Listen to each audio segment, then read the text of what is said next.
Weathering the storm, an English idiom explained.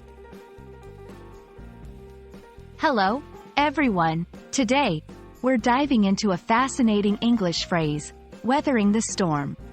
This idiom is rich in imagery and meaning, and it's a wonderful example of how English speakers use language to convey complex ideas succinctly.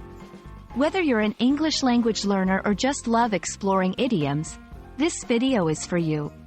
Let's decode this expression together and discover how it can be used in everyday conversation.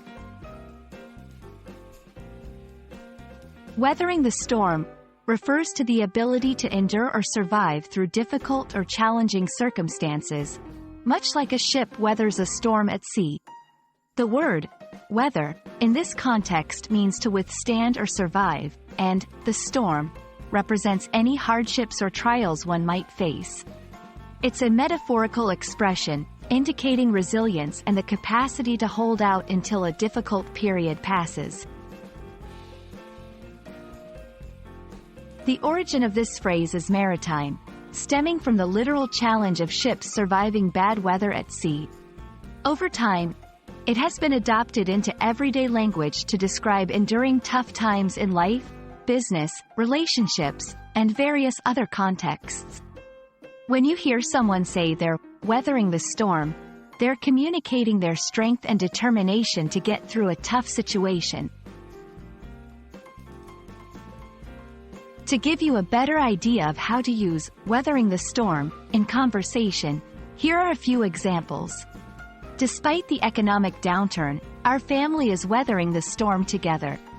The small business managed to weather the storm of the pandemic by adapting quickly. After his surgery, he's been weathering the storm of recovery with great courage. These examples show the versatility of the phrase, illustrating how it can apply to personal, professional, and health-related challenges. English is full of idioms that convey the concept of enduring hardships. Some similar expressions include holding the fort, keeping the ship afloat, and staying the course. Each of these phrases evokes the idea of perseverance and resilience in the face of adversity. We hope this video has illuminated the meaning and usage of weathering the storm for you. Idioms like this enrich our language and allow us to express complex ideas with vivid imagery. Remember, learning idioms is not just about memorizing their meanings, but understanding the emotions and situations they convey. Thanks for watching, and may you weather any storms that come your way with strength and resilience. See you in the next video.